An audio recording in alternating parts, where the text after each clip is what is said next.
Frieze continues to be one of the most important art fairs, and it brings to London all the world's galleries, dealers, collectors. There's always been a lot of collectors who come to London to buy their work, and it really is seen as a hub of the art world because there's great spaces for showing works, and there's a really good infrastructure here also.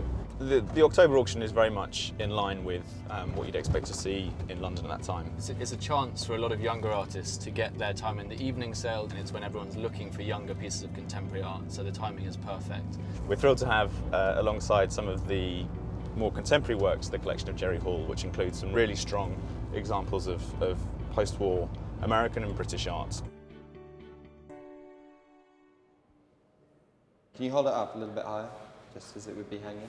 These two would be quite nice there with the Bradfords with a gap in the middle. Yeah, that's going to be very good. Yeah, that's okay. That'll be fine. This is a painting called Jonestown Radio by Jed Quinn. Jonestown was a cult set up by Jim Jones in Guyana, and it was the place where there was one of the biggest suicides in history in 1978. And I think this landscape is exploring the idea of that event, this kind of Arcadian setting, a new beginning for him and his people, which ended in tragedy and disaster. And it's about the dichotomy, I suppose, between what you see and what's implied, the reality and what was intended. Ahmed al-Sudani's work covers the subject of war. He fled Iraq when he was only aged 20, and actually he ended up in America where he enrolled in an art school there, at the Yale Art School. And it's only there that he began to paint.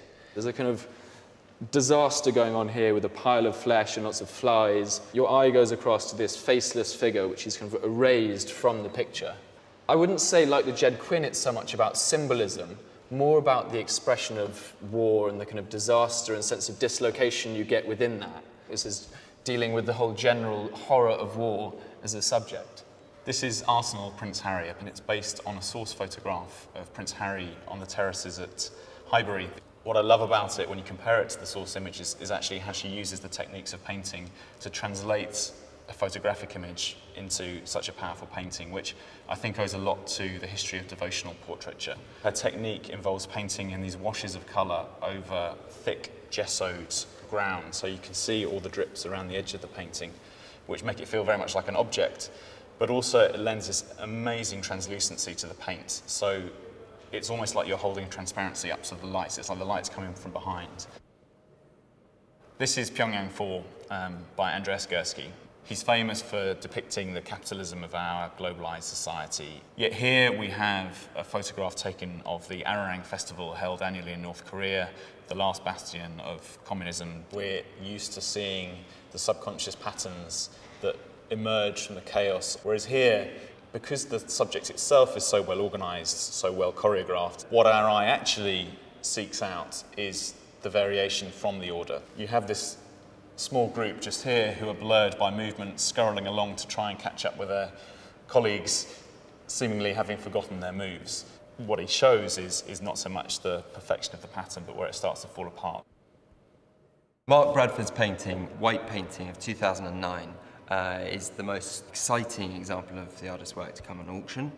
The actual application of media onto this work is in many ways what makes it so exciting. He uses found materials from advertising hoardings to cyclone fencing. You can also see here how he's sanded back in various areas using a sort of mechanical power sander. The networks that he creates in his work in many ways sort of represent social networks and sort of underground cultural networks. This October sale is really curated to have a flourishing of the real range and dexterity of artists of the last 40, 50 years. There's been such a revaluation of late Andy Warhol works, and the highlight of the sale is this 1980 Diamond Dust Shoe painting, which is such an incredible mature flourishing of Warhol's screen printing process. And aside from that, obviously the Warhols that are in the Jerry Hall collection. You've got this wonderful dollar bill painting which was painted in 1982 and given to Jerry, dedicated to Jerry on the back. And Jerry's been kind enough to come and talk to us about this collection, this very personal journey of hers in acquiring some wonderful works. Can you talk to us a little bit about how you first became interested in art? Well, I started modeling in Paris when I was 16 for a fashion illustrator, Antonio Lopez. And he introduced me to Andy Warhol. And when I was 18, I went to New York, and Andy helped me a lot with my career, and I hosted Andy Warhol Television, which was only on at sort of 3 a.m. But I got paid in art. I suppose as he was paying me, he gave me $1.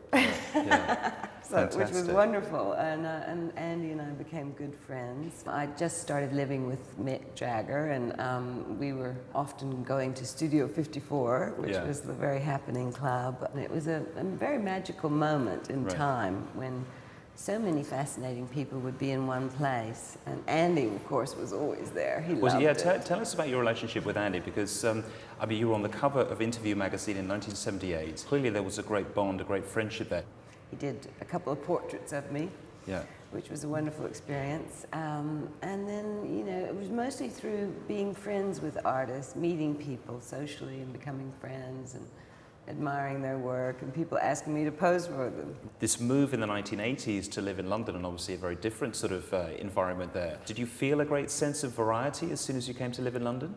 Well, yeah, London was a wonderful city. I mean, I came here because Mick and I had children. We always met a lot of artists and new artists and things. And Lucian Freud I met at a dinner party, and I was 8 months pregnant. And he said, "Can I paint you?" And I was like so surprised, because, you know, I felt quite fat and unattractive. and I said, "Well, yeah." I was thinking he meant another time, and he said, "Tomorrow?" I said, "Yeah." He was very happy because, having been a model so long, I knew how to stay still in one position. So he was really thrilled. I think he's just the greatest. I love his work. And Quincy's was painted in 1944. And I bought it from Sotheby's. I saw that it came up, and I thought it was so beautiful. Lucian introduced me to Frank Arbach. I love his layers and layers of paint. You know, it's like he's never satisfied. It's kind of like sculpting the paint in a way. Absolutely. You know. And in the same year, 1997, as you posed for Lucian in 8 Months Gone, you also posed for Clemente. Yes, So well, Clemente was a friend from the New York days. He called me up and asked me if I would pose for him. So I flew to New York, and he painted it quite quickly because he uses hot wax and oil, and so it all has to be done in one go. And then the other sort of fantastic portrait, albeit completely different from the Freud and from the Clemente, is this contour gauge profile portrait by Ed Ruscha. So he'd only done a few portraits of people. I think he'd only done about 3. And he offered to do one of me. He's so gorgeous. He's like a cowboy. Now, Jerry, talking about the sale, obviously, why in fact are you selling these works? As a collector, it's quite rewarding to buy from younger artists. But I think you do sometimes have to let go of things and go and get new things. Right, fantastic.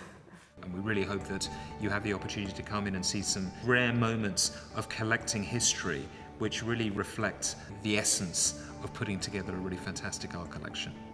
We look forward to welcoming you at Sotheby's.